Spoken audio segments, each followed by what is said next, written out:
Good afternoon, good morning, or good evening, depending on where you are in the world. And welcome to today's webcast, How to Be a Shipper of Choice, presented by the Journal of Commerce, part of S&P Global. I'm Alessandra Barrett, Associate Director of Special Projects at the Journal of Commerce, and I'll be your moderator today. On behalf of the JOC, I'd like to thank NYSHEX for sponsoring today's program. Now, joining me today, is Don Davis, Senior Sales and Customer Care Leader at NYSHEX. Before joining NYSHEX, Don spent 25 years in leadership roles at Hapag-Lloyd and CMA CGM. And Ken Sine, Head of Global Procurement for Wayfair.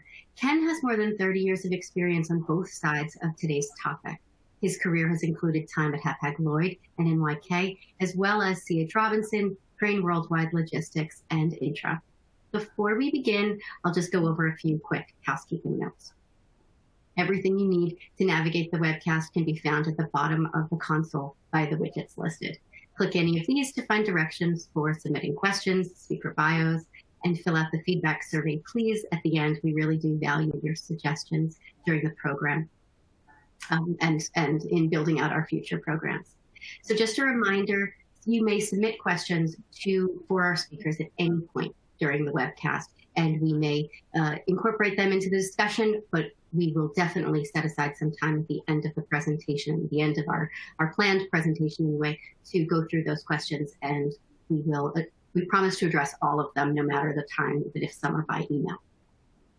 Okay. So first up, I just want to start with the term shipper of choice. It's a term we've been using since well before the pandemic struck. But as we all know, the last few years have heightened awareness of the role that trust and collaboration play in business relationships and agreements. And to navigate capacity challenges and the many disruptions that are just going to keep getting thrown our way, it has become increasingly important for shippers to up their desirability when it comes to being a business partner for carriers. So I want to just start with that and say, Ken, what are your thoughts on the term shipper of choice and its importance in business today? Thanks, Allie. From my perspective, the way you would address that question is really a shipper that really embraces a mutual gain philosophy. Secondly, I would say a shipper must really embrace a mindset of commitment. And commitment, in my view, it's two-sided. So that would be my perspective on that question. Don, what about you? Yeah, I think shipper of choice is a real opportunity for shippers to be a differentiator, or differentiate themselves amongst peers. I think that it's companies that value partnerships, and I think partnerships is a term that gets thrown around a lot, especially for convenience. But so demonstrating that you're truly interested in partnerships, and that might include things like access to key stakeholders, some degree or another of specialized customer service with a clear escalation plan. And I think there are some things that a shipper of choice that they're not, and they're not transactional.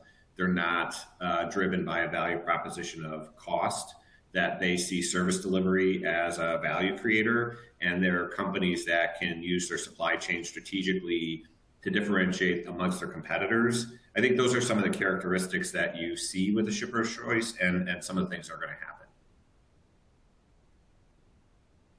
So where would you say that relationship between carrier and shipper begins?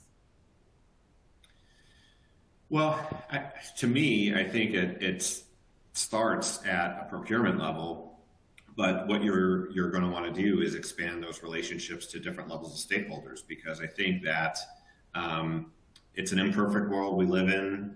There's things that happen on an execution side which just don't resemble or reflect a company priority.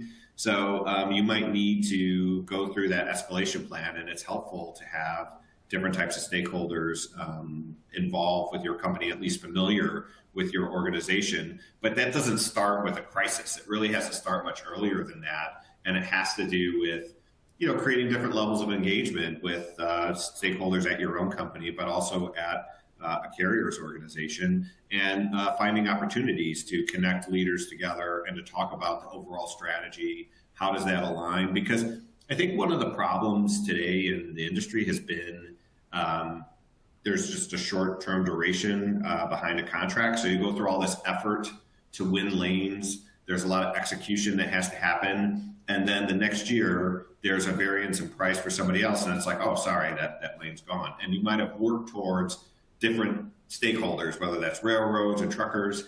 And that just makes it tough for both parties. Whereas when you can say like, okay, I'm not always going to be changing here. I value service. And demonstrating that to a carrier, I think that leads to different engagement, different stakeholders, and then can help expand those relationships. Ken, I'd like your thoughts on that question, but also layering on the extra question of how can both parties enter these discussions with the best intentions? How do you come at it from that smart point right at the beginning? Well, first, Don made great points. As it pertains to the question, let's take the latter first. It really comes down to both parties being willing to be 100% transparent. But Don said something to me earlier, and quite frankly just mentioned it on this call. And he's correct in my view. He used the word procurement. So when you think about when the relationship begins between a carrier and a shipper, it tends to be when a procurement exercise needs to be done. Here's the problem in my view. And I know some would disagree with this quite strongly, and I fully respect that, but I have never been a fan of launching a formal RFP. Now, why is that? I would say because in my view, somebody wins and somebody loses, which already doesn't make for a good relationship that is scalable, that is sustainable. Also, I would say oftentimes the manner in which those RFPs are presented are incomplete. Or if people are being honest, I believe many would say the way in which that RFP is addressed is simply to position you to get to the next round. Because oftentimes many of these RFPs have multiple rounds. So that is why I'm not a big fan of RFPs as it pertains to Don's point, which he's correct, around procurement and how these relationships ultimately start, right? It's garbage in, garbage out. So in my view, for those that have experience, obviously, I think it's fair to say that many of these professionals do their homework and they have an idea already prior to engagement on the carrier that could likely best suit their requirements. And then I would suggest it's much better to invite those companies in and have a candid conversation around your business and these specific requirements. So to me, that's where it starts. It always starts with a conversation, not necessarily a negotiation, because that evolves, right? But that's not where it begins. So everything begins with a conversation. And from my perspective, that is something that remains very flawed within our industry as it pertains to, the development, the starting of these relationships. It's typically centered around a procurement exercise to begin, which I don't like, quite frankly. Don, any additional thoughts on that, on the entering in with the best intentions? I just love what Ken was saying about, he doesn't like RFPs because I never liked them either as a carrier. They create a lot of work and sometimes just massive time zapper. But I think, it's striking a balance. I think some companies want to market test and, they want to validate that you're getting at least a fair price and maybe not the lowest price, but at least a fair price. But I think it's balancing that. But I think Ken's 100% right. I mean, if you can avoid the an RFP and really work towards more of a solution-based supply chain. I mean, I think that resonates with the carriers because, you know, it's a very difficult industry. There's a lot of different vendors carriers are working with.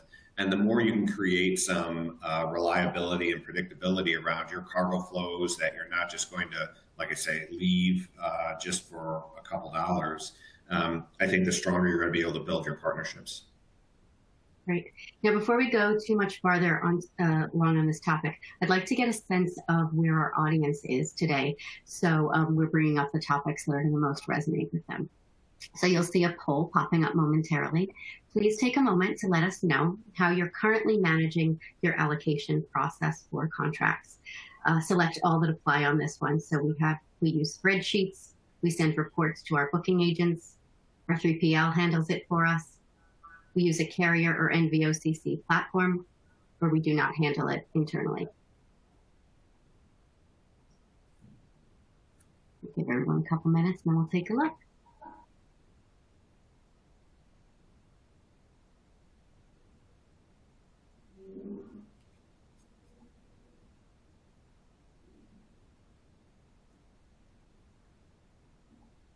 All right. 100% we use spreadsheets. 100% we send reports to our booking agents.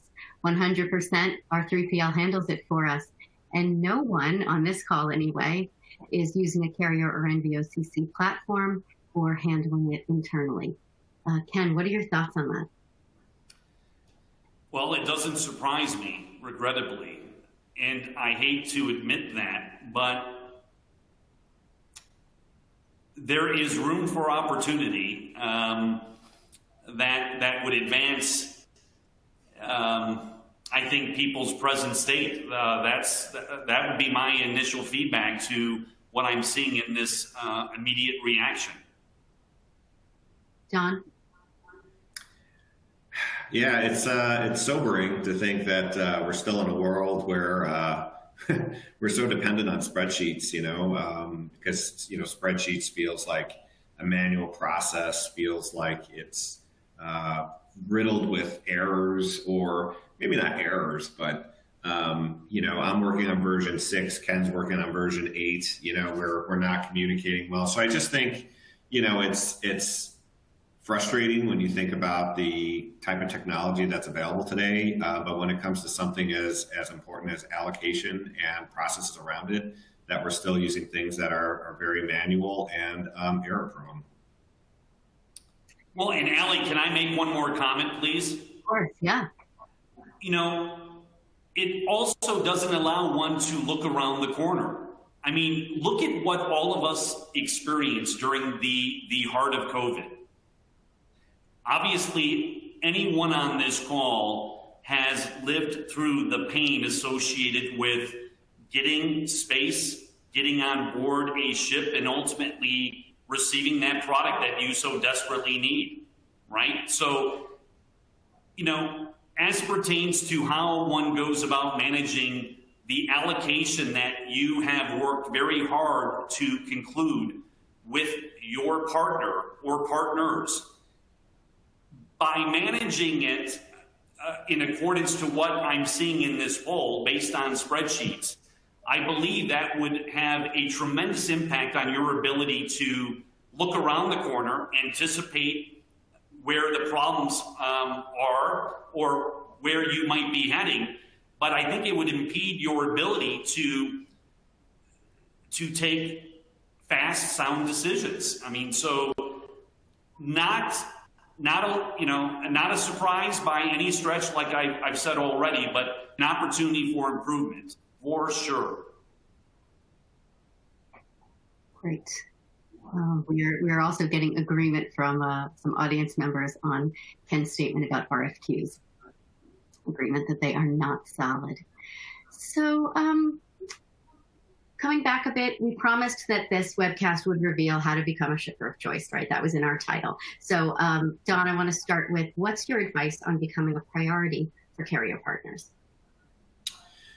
Yeah, well, I think the first thing is it has to start much earlier in the relationship. And I think you have to give some clear signaling to your carriers that you're looking to do that. And really try and understand what the value drivers are for the carrier, because the good news is that ocean carriers have a variety of different services that they're offering.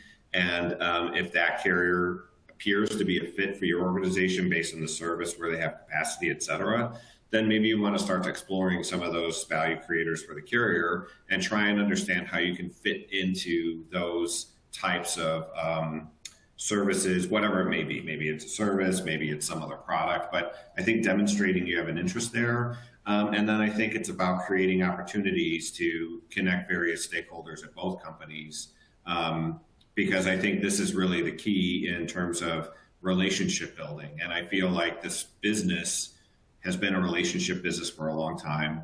I think it's still important and relationships matter. So it's important to connect the right stakeholders at carriers and at your own organization, so that it just doesn't feel like you're one person deep and you're trying to navigate this vast ocean carrier with various layers, et cetera. You're going to need some support there. And sometimes, you're going to have to ask your boss to make a phone call because they have a relationship with somebody else, but that can prove to be helpful. So I think the key is starting early in the process, demonstrating there is an intent, look for value creators with the carrier, and then find opportunities to connect different stakeholders. Ken? Don makes some very good points, and he just mentioned relationships matter. Many of us on this call remember the core message at TPM last year, which was relationships matter. And I'm not suggesting many people have lost sight of that, but I am suggesting there are quite a few that may have and likely have, quite frankly. So to become a priority, any relationship, it's two-sided, first and foremost. It seems simple, right? But even the most simple things, people lose sight of, right? It's the basic block and tackling, as many people would say. But from my perspective, to become a priority, it really does require a shipper to embrace this mindset of it's a mutual gain philosophy. All right, I will go back to that all the time. And any relationship, both parties need to feel as though they are getting something out of that relationship. So I think it's critical that when you engage a carrier as a shipper, that's clearly communicated upfront regarding who you are as a company, what your values are, and what your values are as it pertains to operating the business, managing the relationship, investing in the relationship as a person, representing your company in the eyes of that carrier. So I would also say that people have oftentimes lost sight of the fact that there has to be an investment made. An investment is defined, in my view, as time, and there is a financial element to it. I am consistently amazed as I travel the globe, and when I ask questions about investments that are being made on both sides as it pertains to our ecosystem. And consistently, even today, coming out of COVID, you would think that things would have dramatically changed. And there is still great work to be done, because it is clear based on the feedback that I'm getting, and no company is perfect. Even myself and the company I work for, we strive to be, but we are people at the end of the day. But what I'm suggesting is the fact that you cannot lose sight of investing, or the importance, I should say, of investing in your ecosystem. So on the carrier side, that means going out and visiting the carriers at a local level based on where you are conducting business, and not just at the headquarters, because all of the men and women that are doing the work on a day-to-day basis are not necessarily at the headquarters of a carrier. And that would extend to terminals as well. Ocean terminals want to see you. They want to get involved. So this is something that I would say is really critical as it pertains to distinguishing yourself as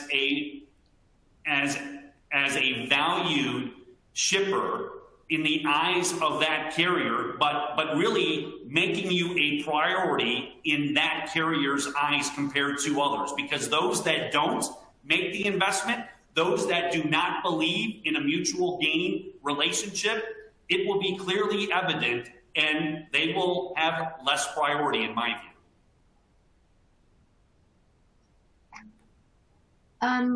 We do have one question from the audience that I'd like to just jump on right now before we get too far from the topic. Please better explain the opportunities around managing allocation. Could either of you say a little bit more about that topic? Well, I can take that first. And hopefully this addresses the question. It's a great question.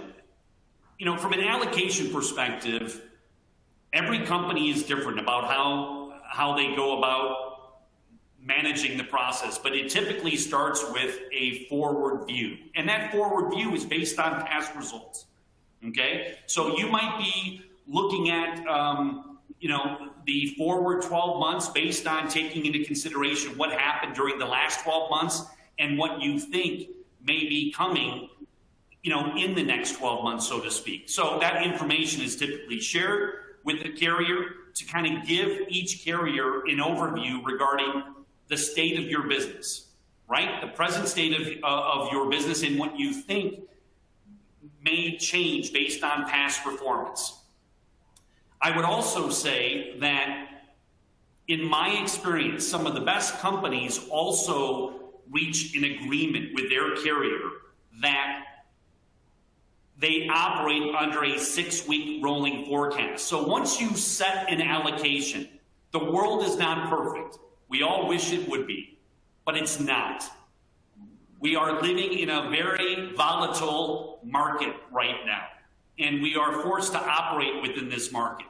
So what many have done and have had great success by doing so is once that general allocation is set, they are reviewing it on a 6-week rolling basis to have the opportunity to speak with their carrier or carriers and talk about the changes in their business.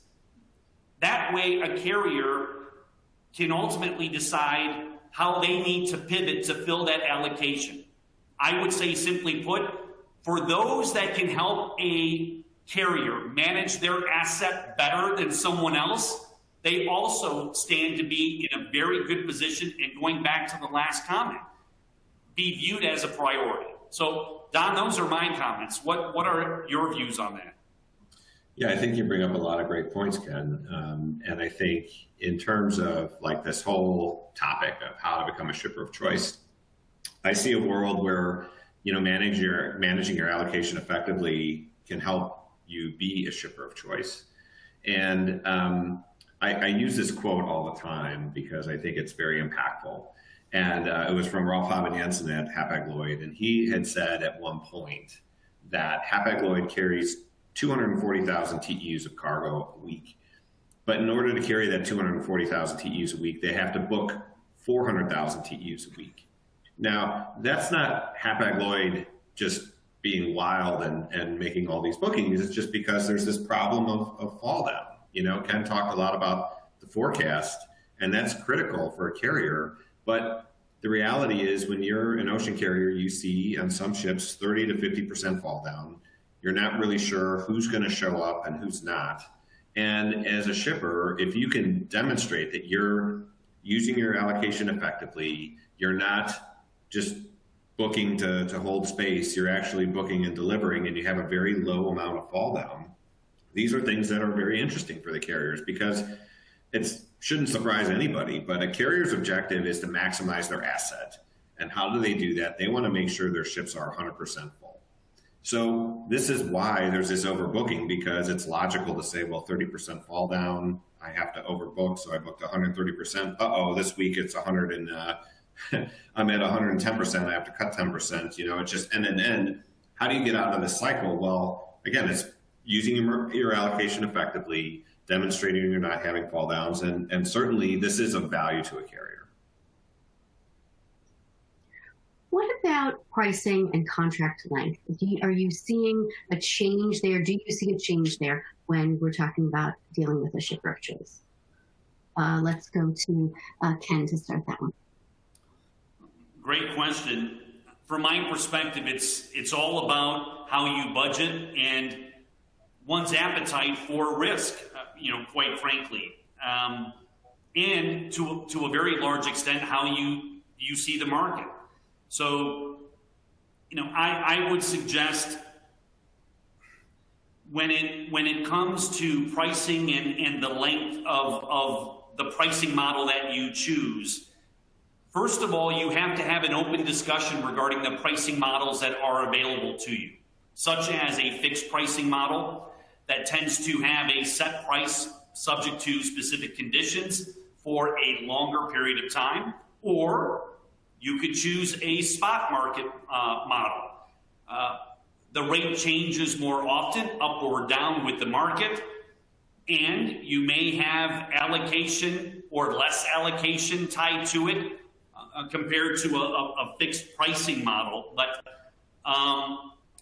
it really takes courage, I think, to really understand your business, take positions on where you believe the market is going so you can effectively position your company the best way that you possibly can.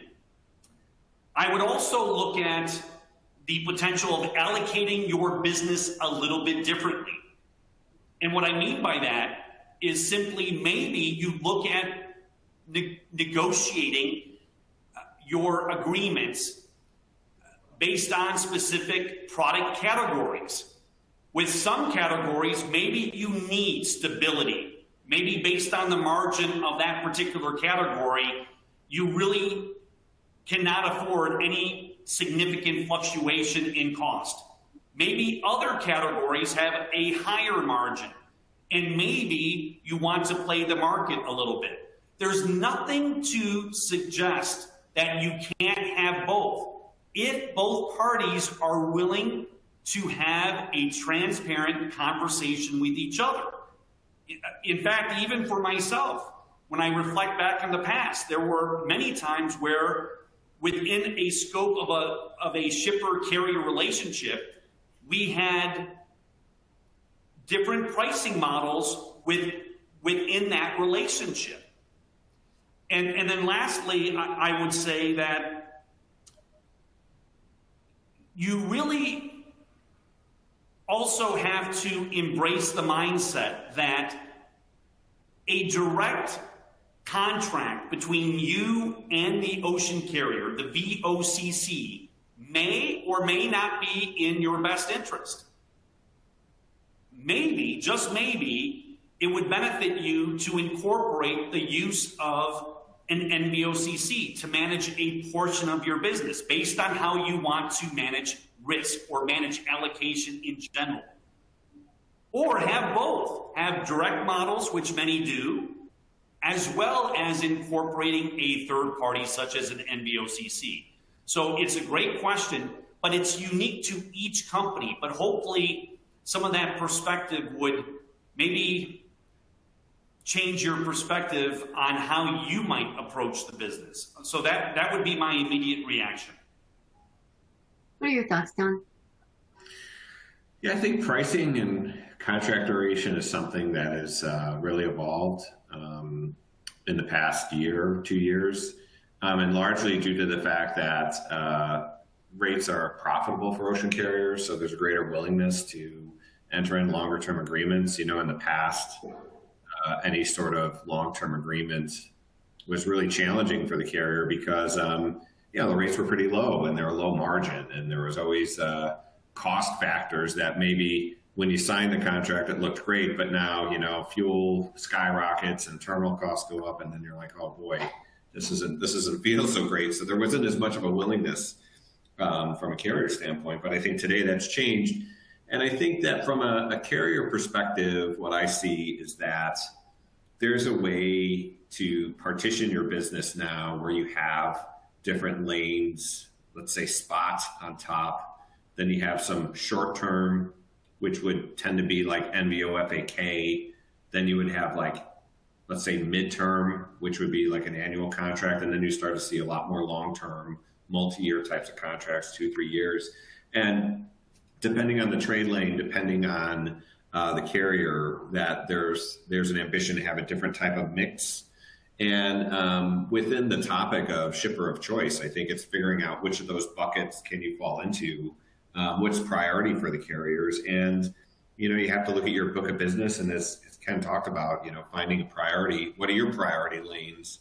And I think the priority lanes are the ones where you try and commit long-term, because then that can be an outlet when things go wrong and capacity is tight. And then you probably have some cargo that you can sprinkle around to different carriers. Maybe that makes sense for shorter term or spot. But I think there's it starts with looking at your own book of business and what the priorities are and what your own company strategy is, and then seeing how you can fit into some of these things that are happening in the market, because I think it has changed. And I think it creates opportunities for both carriers and MVOs to satisfy some of those carrier requirements. I'd like to turn it back to the audience again for a minute with another poll. I'd like to look at the biggest challenge that you all are facing today using your current strategy. So this is another one. We'd like you to select everything that applies to your situation. Data accuracy and version control, lack of visibility into performance, strenuous management of time and exceptions, and accessibility for new or external team members.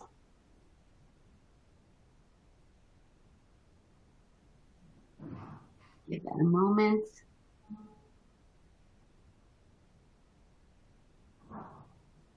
I also want to thank everyone. I'm seeing some good questions coming in. I'm going to save them until the end, just so we get through some of these points that we've planned to talk about. But keep those questions coming. They're great.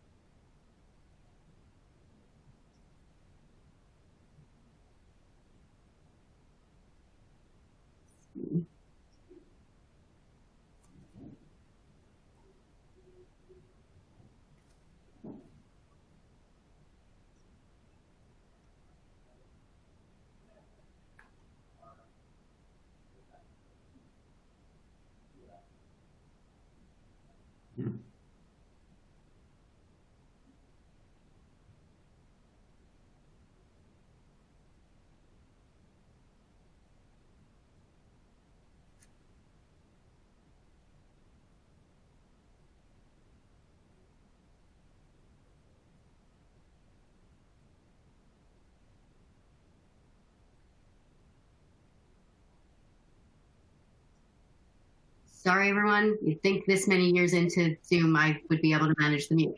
But I think you can see the results that came on the screen real quickly. Data accuracy and version control for 41.7%. Lack of visibility into performance for 66.7%.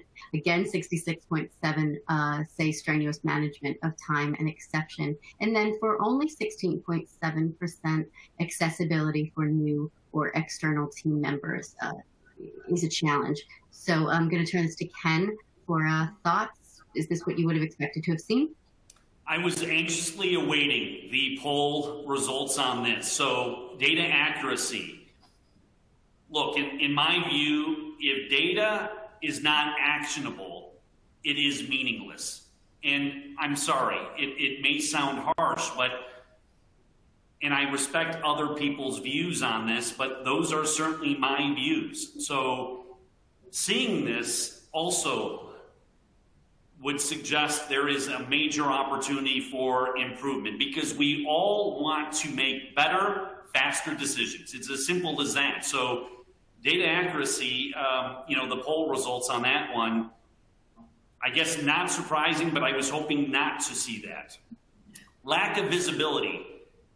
From my perspective, when you talk about being the shipper of choice, right? You definitely want to set the tone early in the development of those relationships and talk openly about present state and desired state, and openly agree on the rules of the game before the game begins, so to speak. And forgive me for using that verbiage, but that's what comes to my mind immediately. And The reason why lack of visibility concerns me is due to the fact that I need to know the score of the game at all times. You know, am I meeting expectations? Am I not meeting expectations? Are there potential roadblocks or issues that I better be dealing with, or trying to, again, look around the corner, so to speak? And that's where visibility, it is so critical to each and every one of us. And I was really hoping not to see this result, but this is essential to running any business, let alone, you know, being involved in logistics and supply chain. You know, visibility is critical. So, Allie, those are my immediate feelings on this. How about you, Don?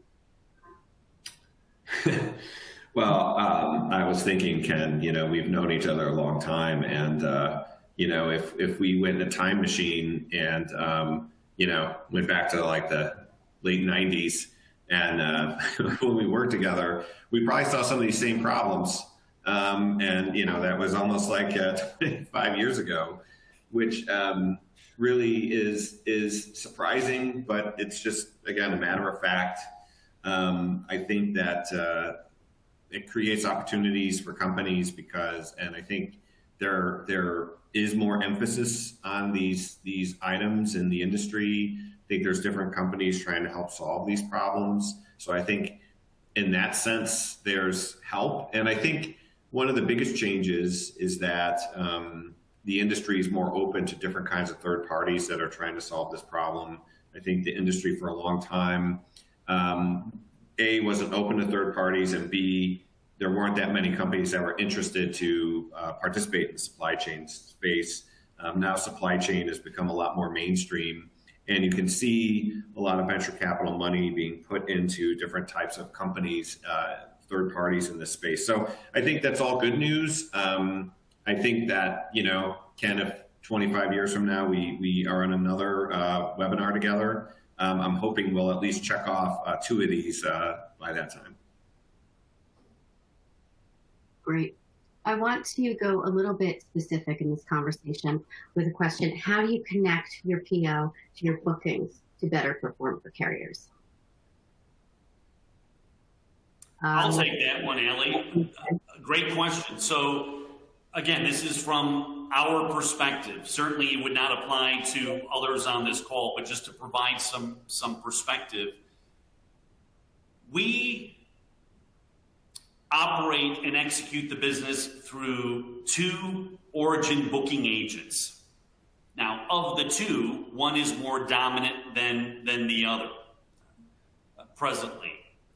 And the connectivity between us and the origin booking agent is done through API. And obviously in today's world, that I would suggest is the future, you know, greater API connectivity in general. But our industry, despite some great efforts by many different entities to digitize this industry, and great work has been done and achieved, of course, but obviously you do have those that still are operating under an EDI type of environment. But for us, hopefully that provides some perspective.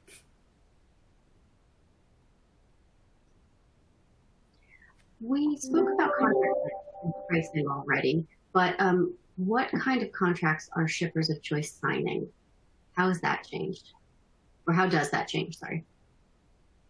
Don, can you answer that one first? Yeah, well, I think it's changed quite a bit, and I think that they have looked at more long-term relationships. And I think really, if you really want to be a shipper of choice, you really need to start thinking more long-term, because it's some of those things that had already been mentioned.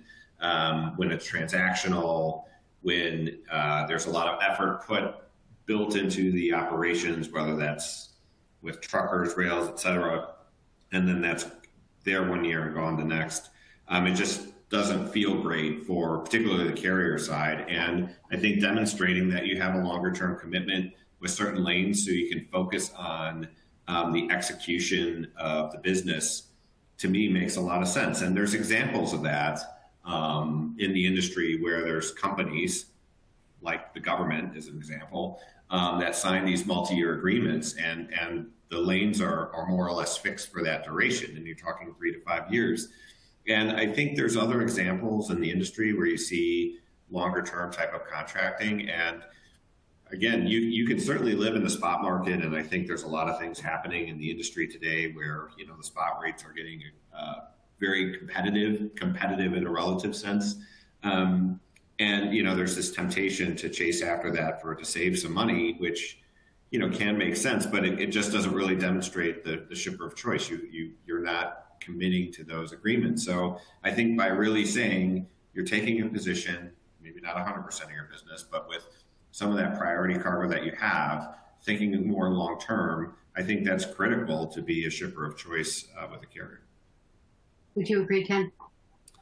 I think Don makes great comments, and it's no surprise hearing this from Don, because for as long as I've known Don, and I certainly do not mean to embarrass Don at all, but some of the things that we've talked about really defines Don. Okay, I must say. So I do not disagree at all with any of the comments. I guess the only thing I would add, as I mentioned earlier, what is your appetite for managing risk? Because I think that is a major factor as to how you approach the market and approach the carriers that you wish to build your business around. There is no doubt, in my view, in my personal view, that specifically coming out of COVID, there seemed to be a tremendous demand from the customer side to commit. And I've been in the business a long time, and I've learned a lot, and I've made a lot of mistakes as well. And I continue to make mistakes. I'm just a person at the end of the day. But what I will say is that the appetite has definitely changed on the customer side, on the shipper side, and specifically on the carrier side. Definitely coming out of COVID, that was something that was clearly evident to me. And out of respect to all of the ocean carriers that provide, you know, the great services that we depend on, some were more active than others for reasons that are specific to them, you know, based on their strategy and how they want to, present and position their product offering. And other carriers, maybe it was slightly different, where it was more typical associated with a 12-month contract. Some had even shorter validity contracts because they wanted to give the shipper a better chance to be accurate with their forecast. So they reduced the validity period, and maybe they negotiated something under a quarterly arrangement. You know, the truth is, I guess as it pertains to this specific question, we too have entered into long-term contracts with specific partners that truly do reflect a joint investment in each other. And I am certain we aren't the only ones, and I'm certain we will not be the last one. Let's take it back to the audience. I'd like to get some feedback on reports, insights, data. So the question is, how long does it take your team each week to produce reports and draw insights? This one is just a one answer, please. 1 to 3 hours, 3 to 6 hours, 1 to 3 days, 3 to 5 days, or I'm not sure. And we're going to take a moment or two.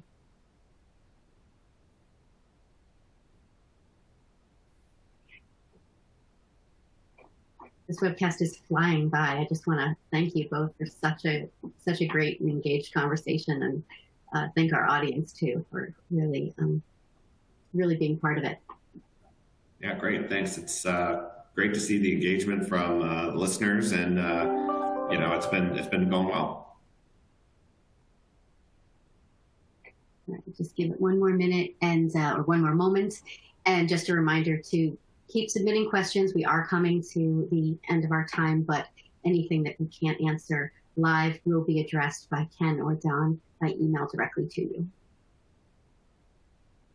Allie, fully committed to that. We really want to make sure for those that have taken the time that, out of respect, we address every single question.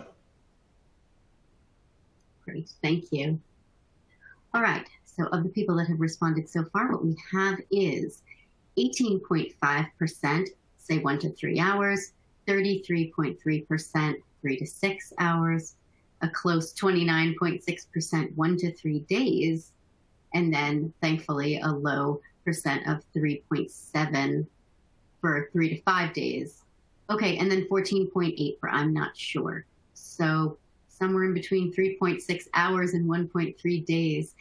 Ken, what do you make of that? This doesn't surprise me as much, quite frankly. The truth is I was expecting somewhat, hopefully, a large percentage to go with C, I must admit.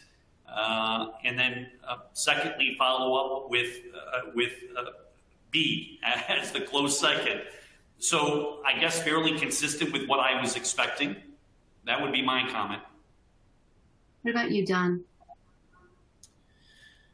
Wow. Yeah. I would have hoped everyone would have answered A, because that feels like it's manageable, but the reality is the reality.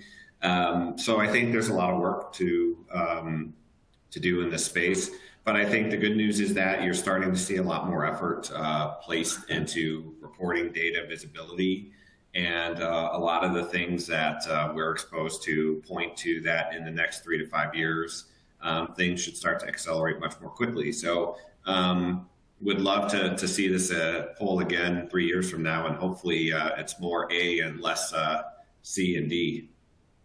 It's a date. We'll come back for the same conversation, revisited. So now what about forecasting? I'm going to start with Ken on this one. How are shippers of choice handling forecasting with their carriers? Yeah, to me, this is the number one opportunity. The number one opportunity for you to achieve the type of results that you want to achieve. And going back to the theme of this webinar, being a shipper of choice, it comes down to your ability to properly forecast. It never will be perfect. In all of my years in this industry, and I've had the pleasure of being affiliated with so many great companies and dealing with so many great clients crossing all major verticals. Nobody is perfect. Nobody. I've never seen anyone that is perfect. But as I mentioned earlier, for those that can help a carrier manage their asset better, will be in a very unique, enviable position. What I will say, and I said this a bit earlier, Ellie, it's critical that you sit down with the carrier partners and talk about the long-term view of your business, okay, based on the contract terms that you are seeking, right? Obviously, if you are seeking a multi-year contract, naturally, you need to have conversations that talk about those years that you are seeking to get allocation for. So you kind of need to talk about, hey, where is that business coming from? How is it being routed? What's the final end destination? But I strongly, strongly urge everyone to think about it a little bit differently, a paradigm shift, if you will. And that is, once you have those conversations, you still need to have a forum whereby you are sitting together with your carrier partners and you are evaluating what has changed, or are you on track? And if you are, great. But oftentimes things happen. Our world changed with COVID, okay?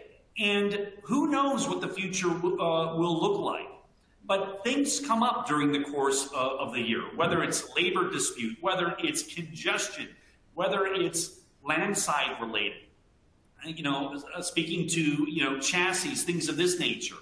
So you do need to have the forum whereby you are consistently reviewing the plan that was put in place to address any changes that either are expected as a result of some complications in your business or in the market, or to address changes that have resulted in you not meeting your allocation. Because from a shipper point of view, I'm sorry to say this, but sometimes you lose sight of that. But from a carrier perspective, my goodness, you need to know that, because you may be willing and able to offer that allocation to somebody else, right? And you need time to do that. So that's my perspective.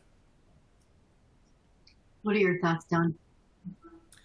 Well, I think Ken hit on a lot of great points, and I just want to amplify some of the things he said, which is that, carriers are asset-driven companies.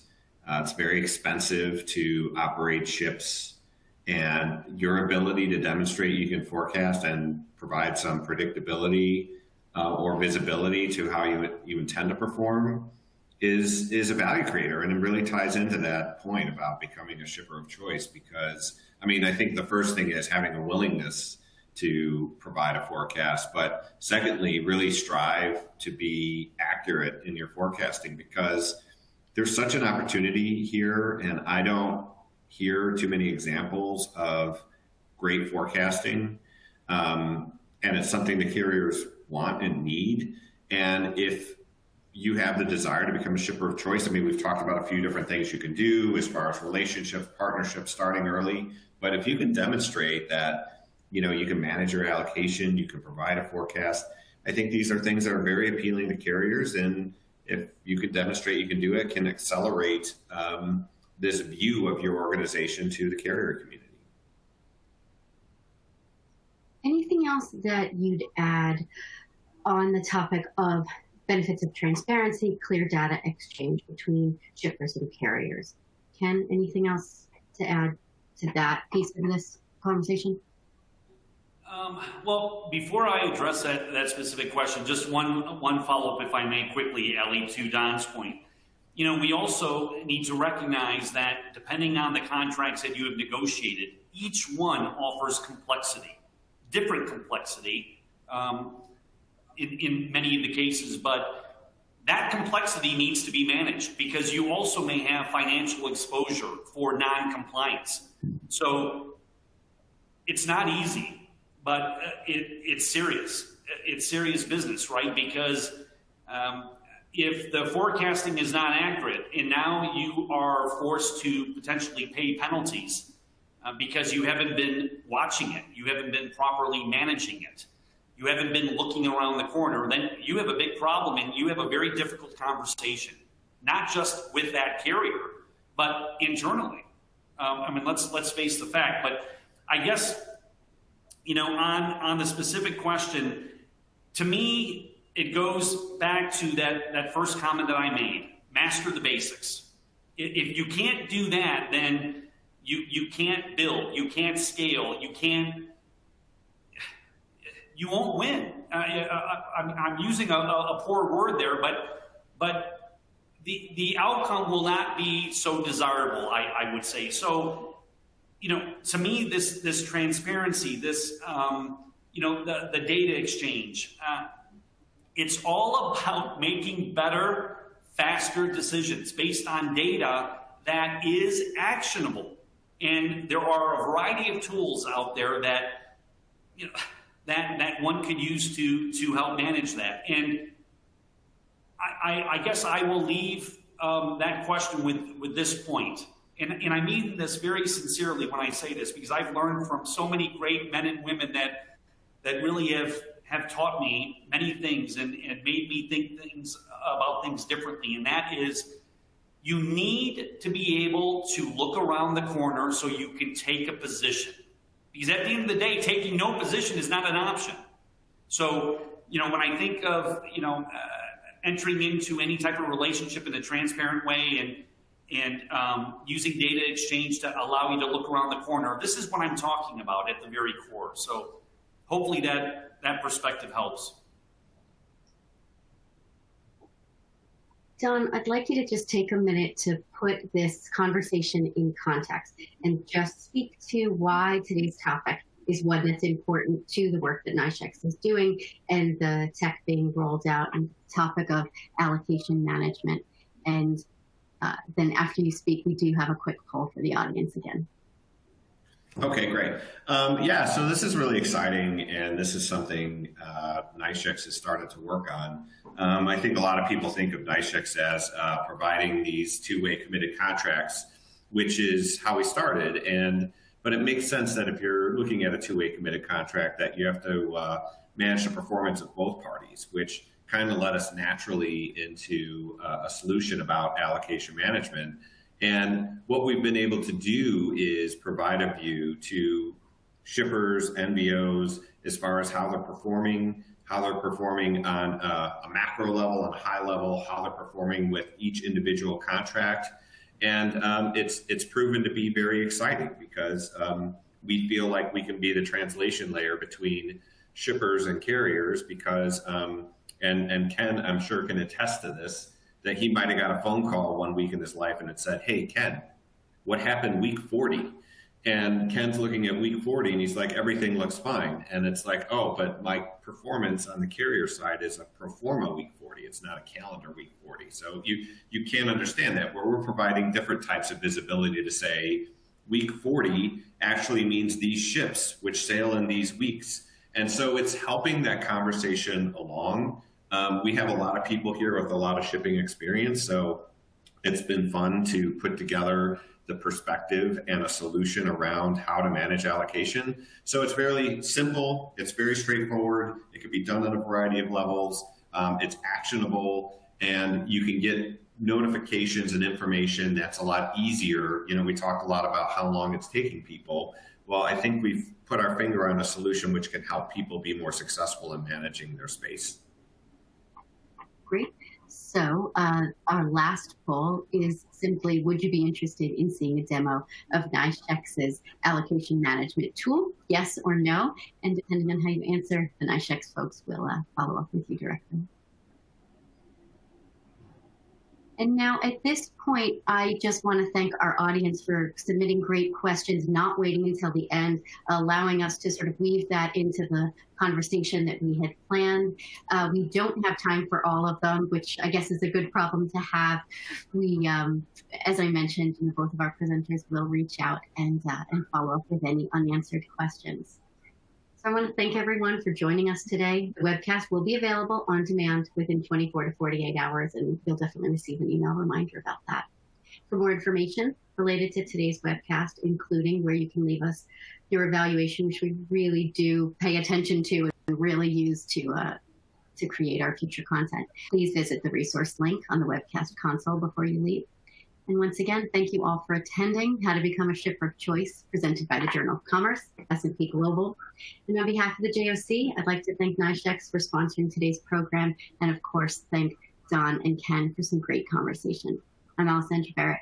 Have a great day. Thank you. Bye-bye. Thank you.